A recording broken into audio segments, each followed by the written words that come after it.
Hi friends, Moto Plus YouTube ఛానల్కి స్వాగతం. ఇప్పటివరకు మన ఛానల్ సబ్స్క్రైబ్ చేసుకోకపోతే దయచేసి సబ్స్క్రైబ్ చేసుకోగలరు. మనం ఈరోజు చెప్పుకోబోయేటువంటి పాడ్కాస్ట్లో టాపిక్ ఏంటంటే, ట్రేడింగ్ చేసేటప్పుడు కొంత అగ్రెసివ్నెస్ అంటే ఆవేశం ఉండాలి అని అంటున్నాం. సహజంగా మనం ఈ ఆవేశం అనే పదం కంటే ముందు చాలా రకాలైనటువంటి పదాలు వినే ఉంటాం. మనీ మేనేజ్మెంట్ ఒకటి, డిసిప్లిన్ ఒకటి, డెడికేటెడ్గా ట్రేడ్స్ తీసుకోవటం ఒకటి, ఇట్లా రకరకాలైనటువంటి కాంప్లికేటెడ్ వర్డ్స్ వింటూ ఉంటాం. మరి అయినప్పటికీ కూడా ఇన్ని విన్నాము, చాలా రకాలైనటువంటి వీడియోస్ చూసాము.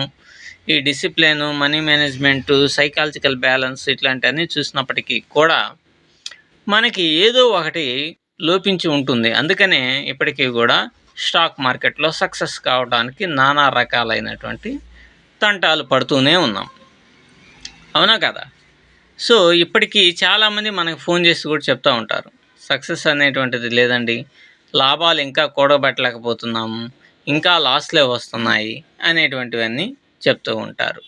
ఇంకోరు ఏం చెప్తారు అంటే, మనం యూట్యూబ్ ఛానల్స్లో రకరకాల చోట చెప్తూ ఉంటాం, నేను కూడా చెప్పాను కూడా, రైట్ ఆపర్చునిటీ కోసం వెయిట్ చేయాలి అని.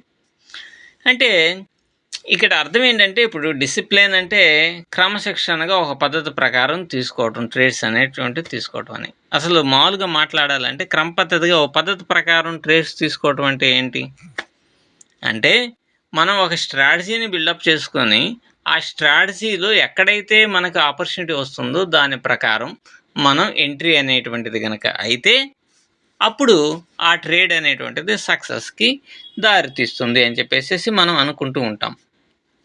అయితే నాతో చాలామంది మాట్లాడిన దాని ప్రకారం వాళ్ళు నేను బాగా పరిశీలించింది ఏంటంటే, కొంతమంది ఏం చెప్తారంటే, ఏమండి ట్రేడ్ తీసుకుంటున్నాము కానీ హోల్డ్ చేయలేకపోతున్నాం, ప్రాఫిట్ వస్తుంది హోల్డ్ చేయలేకపోతున్నాం, రూ. 100 200 లాభం వచ్చిందనుకోండి, వెంటనే స్క్వేర్ ఆఫ్ అయిపోతున్నాము, లేదా లాస్ వస్తుందనుకోండి కళ్ళప్పగించి చూస్తున్నాము. ఇట్లా జరుగుతూ ఉందండి. దీని నుంచి మనం ఎట్లా బయటపడాలి ఏంటి అనేటువంటిది వాళ్ళు చెప్తూ ఉంటారు. అయితే మనం పొజిషన్ అనేటువంటిది సరైన సమయంలో తీసుకున్నప్పటికీ కూడా మనలో ధైర్యం, దాన్ని హోల్డ్ చేయగలిగేటువంటి శక్తి కనుక లేకపోతే మనం ఖచ్చితంగా మంచి ప్రాఫిట్స్ తీయలేము. ఎక్కువగా లాస్ అనేటువంటిది, లాస్ వచ్చినా చాలా ఎక్కువగా రావడం అనేటువంటిది జరుగుతుంది. దీని అన్నిటికీ కారణం ఏంటంటే, వాళ్ళ బ్యాక్గ్రౌండ్ అంటే వాళ్ళు ప్రీవియస్గా వాళ్ళ యొక్క ట్రేడింగ్ ఎక్స్పీరియన్స్ అనమాట.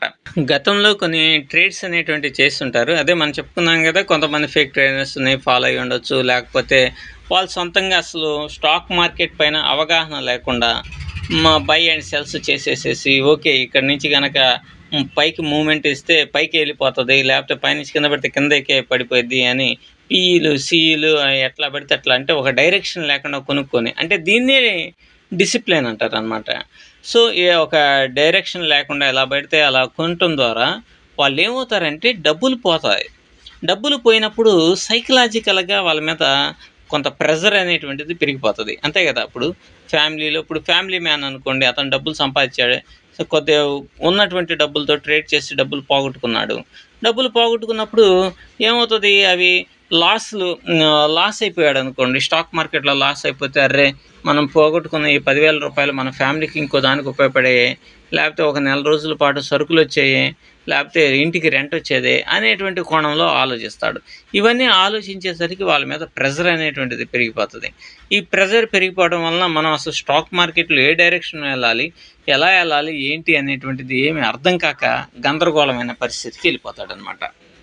ఈ గందరగోళమైనటువంటి పరిస్థితులు ఎదురైనప్పుడు వాళ్ళు ఏమవుతారంటే, what they are doing is not understand by them self. వాళ్ళు ఒక రకమైనటువంటి మైండ్ సెట్లోకి వెళ్ళిపోతారు. మనం ట్రేడ్ తీసుకుంటే పోగొట్టినటువంటి 10,000 వెంటనే సంపాదించేసేయాలి అని చెప్పేసి ఎక్కడో చోట మరొక 20,000 రూపాయలు తీసుకొని వచ్చేసి ఎలా పడితే అలా మళ్ళా ట్రేడ్స్ చేస్తారు, అంటే రివెంజ్ ట్రేడ్స్ చేస్తారు. ఇవన్నీ చేయడం ద్వారా ఇంతకుముందు ఉన్నటువంటి సైకాలజీ కంటే ఇప్పుడున్నటువంటి సైకాలజీ ఇంకా వాళ్ళ సైకలాజికల్గా వాళ్ళు బాగా ప్రెజర్కి గురైపోతారు. ఇప్పుడు ఏం జరుగుతుందంటే, వాళ్ళు ఒక పొజిషన్ తీసుకున్నా ఎక్కువసేపు స్టేబుల్గా దాన్ని ఉంచలేరు అనమాట. లాస్ వస్తుంటే, అర్రే ఈ లాస్ వచ్చింది వెనక్కి వచ్చేస్తుందిలే, లాభంలోకి వచ్చేస్తాంలో అని ఎక్కడో ఆశ అనేటువంటిది ఉంటుంది. మరి అదే గాని బ్రేకౌట్ ఇచ్చేసి పైకి వెళ్ళిపోతా ఉందనుకోండి, మీరు పీఈ తీసుకున్నారనుకోండి, ఇంక అదేం కిందకి దిగి వస్తుంది, పీఈకి వస్తుందా? రాదు కదా. అలాగే లాభం వస్తుందనుకోండి, ఫర్ ఎగ్జాంపుల్ ఒక 200 300 లాభం రాగానే అమ్మే చాలులే, మళ్ళీ ఈ లాభం వచ్చేసేసి లాస్లోకి వెళ్ళిపోతుందేమో, మరలా ఎందుకు వచ్చిన బాధ, ఇంతవరకు మనం లాభాలు చూడలేదు అని చెప్పేసి ఒక 300 రూపాయలకి బుక్ చేసేస్తారు. అదే హోల్డ్ చేసి ఉంచగలిగితే ఆ 300 3000 రూపాయలు కావచ్చు. అందుకని స్టాక్ మార్కెట్లో సైకాలజికల్గా స్ట్రాంగ్గా ఉండేటువంటి దానికి మీరు పరిపరి విధాలుగా ప్రయత్నం అనేటువంటిది చేయాలి. అట్లా ప్రయత్నం అంటే ఫర్ ఎగ్జాంపుల్గా మెడిటేషన్ చేయటం, యోగా చేయటం, ఇట్లాంటివన్నీ చేయటం ద్వారా ఏమవుతుందంటే మీరు కొంచెం మీ మైండ్ని బ్యాలెన్స్ అనేటువంటిది చేయగలుగుతారు. ఇది మోస్ట్ ఇంపార్టెంట్. సో మీకు ఇప్పుడు అర్థమయ్యే ఉంటుంది. ఒక ఇటువంటి పరిస్థితులన్నీ ఇంటి సైకలాజికల్ ఎఫెక్ట్తో కూడుకున్నటువంటి ఇటువంటి పరిస్థితులన్నీ ఎదుర్కొన్నప్పుడు మీరేం చేస్తారు? సరైనటువంటి ఎంట్రీ అనేటువంటిది తీసుకోలేరు. ఎందుకు? ఆలోచిస్తారు, ఎంట్రీ అవుదామా వద్దా, ఎంట్రీ అయితే లాస్ వస్తుందేమో, లేకపోతే ఎట్లా వస్తుందో ఏంటో అనేటువంటి ఒక భయం అనేటువంటిది మీ మైండ్ అంతా కూడా కమ్మేసి ఉంటుంది. సరే అని ఏదో ఒక ధైర్యం చేసేసేసి ఎంటర్ అయ్యారనుకోండి, లాస్ట్లో వస్తేనేమన్నా కళ్ళప్పగించి చుట్టం, లాభాలు వస్తేనేమన్నా తక్కువ 200-300 రాగానే బయటికి రావటం అనేటువంటిది జరుగుతుంటుంది. అందుకనే మనం ఏం చేయాలంటే ఈ సైకలాజికల్ ఇంబ్యాలెన్సెస్ నుంచి అన్నిటినీ పక్కన పెట్టేసి ముందు అసలు ధైర్యం అనేటువంటిది చాలా ఇంపార్టెంట్. ఇక్కడ ఆవేశం అంటున్నాను, ధైర్యం అనేటువంటిది చాలా అంటే చాలా ముఖ్యం. అదే ఆవేశం అన్నమాట. ఇప్పుడు ఫర్ ఎగ్జాంపుల్గా మీరు అనుకున్నటువంటి పొజిషన్లో మీరు ఎంట్రీ ఇద్దాం అనుకున్నారు, వెంటనే ఎంట్రీ ఇవ్వటమే. ఎందుకు? మీ మైండ్ని మీరు నమ్మాలి కదా.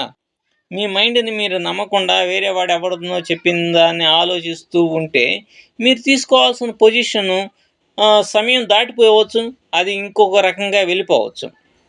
అందుకని ఎంట్రీ తీసుకోవాలి అనుకున్నప్పుడు తీసుకొని ఉండటమే. తర్వాత లాస్ వస్తుంది అనుకోండి, అప్పుడు స్టాప్ లాస్ అనేటువంటిది ఉంటుంది కదా. లేదంటే మీరు స్టాప్ లాస్ పెట్టలేదు, స్టాప్ లాస్ అనేటువంటిది వెళ్తుంది, ఎందుకంటే మామూలుగా వెళ్ళిపోవచ్చానని మీరు ఎలాగైతే లాభాన్ని బుక్ చేయకుండా 200-300తోనే బుక్ చేస్తారో, అప్పుడు లాస్ని కూడా 200-300 బుక్ చేయండి. లాభం వచ్చినప్పుడు కొంచెం వెయిట్ చేసి చూస్తూ ఉండండి. మీరు ఇక్కడ నేను చెప్పిన లాజిక్ని మీరు బాగా అర్థం చేసుకొని ఉంటారు. మీకు లాస్ వస్తే ఒక 300 రూపాయలు లాస్ వచ్చింది అనుకోండి, వెంటనే బయటకు వచ్చేసేయండి.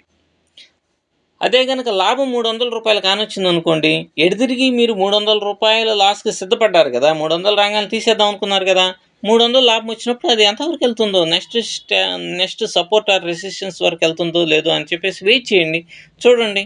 అట్లా చేయడం ద్వారా ఏమవుతుంది, మీ లాభం అనేటువంటి 300ది 200 1000 రూపాయలైనా కావచ్చు, 1200 అయినా కావచ్చు, ఒక్కోసారి 2000 అయినా కావచ్చు కదా. కాబట్టి లాభం ఏమవుతుంది, అక్కడ ఎక్కువ రావడానికి పాసిబిలిటీ ఉంటుంది. లాస్ అనేటువంటిది 300 రంగాలు స్క్వేర్ ఆఫ్ చేస్తాము అనేటువంటి మైండ్ సెట్లో ఉండిపోతుంది కదా. కాబట్టి ఈ విధంగా చేయటం కోసం మీ ఆవేశం అనేటువంటిది కొంత ఉండాలి. ఆవేశంగా మీరు పొజిషన్ తీసుకోండి. లాస్ వస్తే 300 లాస్ వస్తే తీసి అవతల పడేసేయండి, స్క్వేర్ ఆఫ్ చేసేసేయండి. లాభం 200 300 వచ్చిందనుకోండి, దాన్ని వెయిట్ చేయండి. మీరు వెయిట్ చేసి అది ఎంతవరకు వెళ్తుందో, నెక్స్ట్ ఉన్నటువంటి సపోర్ట్ జోన్ ఎక్కడుందో, రెసిస్టెన్స్ జోన్ ఎక్కడుందో చూడండి. అక్కడ దాకా వెళ్ళే వరకు వెయిట్ చేయండి. వెయిట్ చేసి ఆ లాభాన్ని కనుక గ్రాప్ చేయగలిగితే మీకు తిరుగులేని సక్సెస్ అనేటువంటి స్టాక్ మార్కెట్లో వస్తుంది. Okay, thank you.